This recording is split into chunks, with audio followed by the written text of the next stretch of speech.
کہ کائنات کا مالک، کائنات کا خالق، اربوں انسانوں کو پیدا کرنے والا کسی شخص کے بارے میں اعلان کر دیتا ہے کہ میں اس شخص سے محبت کرتا ہوں. اس کے لیے ہمیں کچھ صفات اللہ نے بیان کی ہیں کہ جن کے اندر یہ صفات پائی جاتی ہیں، میں ان سے محبت کرتا ہوں. اب ہم نے دیکھنا یہ ہے کہ ہمارے اندر وہ صفات پائی جاتی ہیں، ہم اللہ کی محبت کے حقدار ہیں کہ نہیں. اللہ تعالیٰ قرآن پاک میں فرماتے ہیں قُلْ إِن كُنتُمْ تُحِبُّونَ اللَّهَ فَاتَّبِعُونِي يُحْبِبْكُمُ اللَّهُ. اے نبی صلی اللہ علیہ وسلم ان سے کہیے کہ ان کنتم تحبون اللہ، اگر تم اللہ سے محبت چاہتے ہو، فاتبعونی تو میری اتباع کر لو، یحببکم اللہ، اللہ تم سے محبت کرنا شروع کر دیں. یعنی پیغمبر علیہ السلام کے طریقے کو اپنا طرز حیات بنا لینا، آپ کی اتباع کو اپنی زندگی کا مشن اور مقصد بنا لینا، اس سے کائنات کا مالک اور خالق اتنا خوش ہوتا ہے کہ اس شخص سے محبت کرنا شروع کر دیتا ہے. اب ہم کتنی اتباع کرتے ہیں؟ علماء نے یہاں پہ یہ بات لکھی ہے کہ اتباع جو ہے یہ اطاعت سے بھی اگلی والی بات ہوتی ہے. یعنی اس سینس میں کہ اطاعت تو یہ ہوتی ہے نا کہ آرڈر کیا جاتا ہے کہ تم نے یہ کرنا ہے، وہ تو واضح ہو گیا، وہ تو کرنا ہی کرنا ہے. اتباع کہتے ہیں کہ جس چیز کا حکم نہیں بھی دیا گیا لیکن پتہ چلے کہ پیغمبر صلی اللہ علیہ وسلم کی سنت یہ ہے، آپ کا طریقہ یہ ہے، انسان اس کو فالو کرنے کی کوشش کرے، اس کو اتباع کہتے ہیں. اللہ کے رسول صلی اللہ علیہ وسلم کے بارے میں آتا ہے کہ آپ دائیں کروٹ لیٹا کرتے تھے، دائیں ہاتھ کو دائیں رخسار کے نیچے رکھ کے لیٹتے تھے. تو آپ نے ہمیں حکم نہیں دیا کہ تم بھی ایسے ہی سو، لیکن اگر آپ کی محبت کی وجہ سے ہم ویسے ہی سونا شروع کر دیں تو یہ اتباع ہے. آپ کپڑے پہنتے وقت دائیں طرف سے شروع کرتے، اتارتے وقت بائیں طرف سے شروع کرتے. جوتا پہنتے تو پہلے دایاں پاؤں پہنتے، اتارتے وقت بایاں پاؤں اتارتے. واش روم میں جاتے تو بایاں پاؤں داخل کرتے، نکلتے وقت دایاں. تو آپ نے آرڈر نہیں کیا کہ تم بھی ایسے کرو، حکم نہیں دیا. لیکن اگر ہم پیغمبر علیہ السلام کا طریقہ سمجھتے ہوئے، ثواب سمجھتے ہوئے، آپ کی محبت کی وجہ سے اسی طرح کرنا شروع کر دیں گے. صحابہ نے اتباع کے بڑے بڑے نمونے ہمارے سامنے رکھے، رول ماڈل بنا کے رکھ دیا. صحابی کہتے ہیں میں اللہ کے رسول صلی اللہ علیہ وسلم کے ساتھ گیا ایک دعوت پہ، تو دعوت کرنے والے نے نا شوربہ بنایا ہوا تھا، اس میں کدو بھی ڈالے ہوئے تھے. تو پیغمبر علیہ السلام نا برتن کے کناروں سے کدو ڈھونڈ ڈھونڈ کے کھا رہے تھے.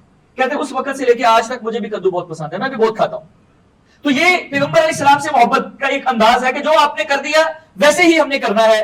تو اتباع جو ہوتی ہے نا پیغمبر علیہ السلام کی، اچھا یہ بظاہر دیکھنے میں بڑی چیز لگتی ہے، چھوٹی چھوٹی چیزیں لگتی ہیں نا، یہ کیا ہوا کہ جی دایاں پاؤں پہلے کیوں پہننا ہے، بایاں پہن لیں گے تو کیا ہوگا. یہ ایکچولی ہمیں نا ایٹیٹیوڈ سکھایا جا رہا ہوتا ہے، ایک زندگی کا ایک طریقہ سکھایا جا رہا ہوتا ہے، ایک لائف سٹائل دیا جا رہا ہوتا ہے.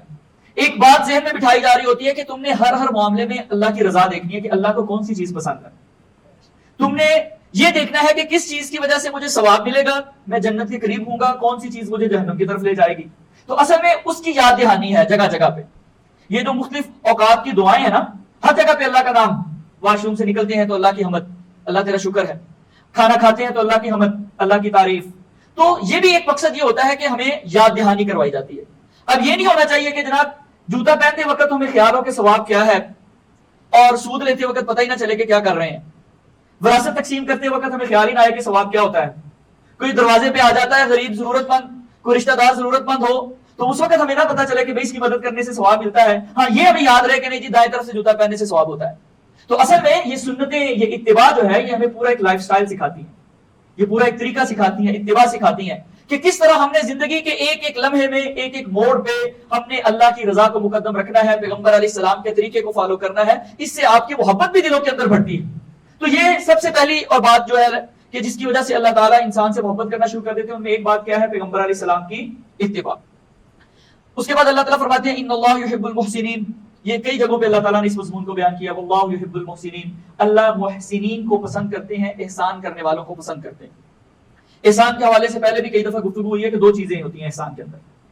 ایک تو احسان کا مطلب ہوتا ہے لوگوں کے ساتھ اچھا سلوک کرنا، جیسے قرآن میں آتا ہے نا والکاظمین الغیظ ينفقون في السراء والضراء، تنگی میں بھی خرچ کرتے ہیں، خوشحالی میں بھی خرچ کرتے ہیں. والکاظمین الغیظ، غصے کو پی جاتے ہیں. والعافین عن الناس، لوگوں کو معاف کر دیتے ہیں. واللہ یحب المحسنین، اور اللہ احسان کرنے والوں کو پسند کرتے ہیں. تو اس آیت کریمہ میں احسان کے ایک پہلو کو بیان کیا گیا ہے کہ مخلوق کے ساتھ اچھا سلوک کرنا، ان کے دکھ درد کو سمجھنا، ان کے لیے آسانیاں پیدا کرنے کی کوشش کرنا، اور ان کے دکھوں کو، تکلیفوں کو دور کرنے کی کوشش کرنا.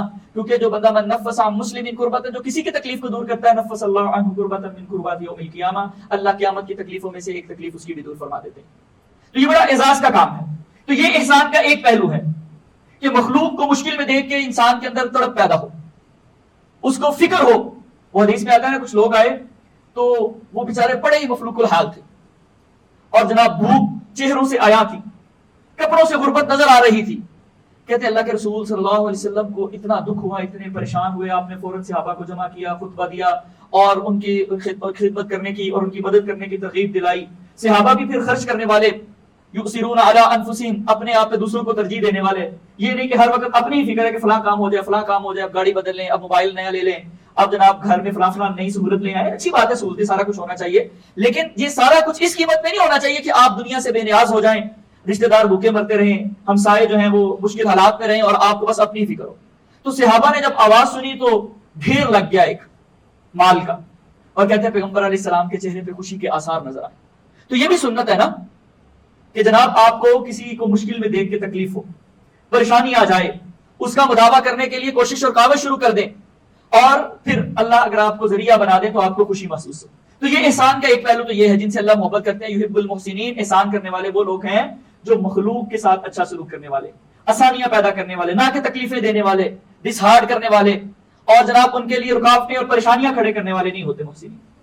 اور دوسرا احسان کا پہلو وہ ہے جو حدیث مبارکہ میں آتا ہے کہ جبریل امین پوچھتے ہیں پیغمبر علیہ السلام سے ایمان کیا ہے، اسلام کیا ہے، پھر پوچھتے ہیں الاحسان، اللہ کے رسول احسان کیا ہے؟ آپ نے فرمایا ان تعبد اللہ کأنک تراہ، تو اللہ کی عبادت ایسے کر جیسے تو اپنے رب کو دیکھ رہا ہے۔ یعنی اس طرح کا خشوع و خضوع، اس طرح کی محبت، اس طرح کی کمال عاجزی کہ جیسے تمہارا رب تمہارے سامنے۔ فإن لم تکن تراہ، فرمایا کہ اگر ایسا نہیں کر سکتے، اس درجے پہ نہیں پہنچ سکتے، یہ خیال کرنا تمہارے لیے ممکن نہیں ہے، فإنہ یراک، تو یہ ذہن میں رکھ کے تیرا رب تجھ کو دیکھ رہا ہے۔ اب اگر ہمیں پتا ہو، یہ بات ذہن میں ہو کہ اللہ تعالیٰ ہمیں دیکھ رہے ہیں کہ ہم کیسے نماز پڑھ رہے ہیں، تو آپ دیکھیں کہ ہماری نماز کتنی اچھی ہو۔ یہ یار اللہ تعالیٰ مجھے دیکھ رہے ہیں، میں کیسے پڑھ رہا ہوں، کیسے اس کی تسبیح کر رہا ہوں، کیسے سبحان اللہ محبت سے کہتا ہوں، کیسے سبحان ربی العظیم محبت سے کہتا ہوں، کیسے سبحان ربی الاعلیٰ محبت سے کہتا ہوں۔ تو ایسے نماز پڑھو یا عبادت کرو کہ جیسے تمہارا رب دیکھ رہا۔ اب اگر ہمارے دل میں یہ احساس ہو کہ ہم کسی غریب کو پیسے دینے لگے اور اللہ تعالیٰ دیکھ رہے ہیں، تو ہم کتنی عاجزی سے اس کو دیں گے، دھتکاریں گے نہیں اس کو، اس انداز میں پیسے نہیں دیں گے کہ جیسے اس پہ احسان چڑھا رہے ہیں۔ تو فرمایا کہ اس طرح عبادت کرو کہ جیسے تمہارا رب تم کو دیکھ رہا ہے۔ فإنہ یراک، یہ احسان کا ایک پہلو یہ ہے۔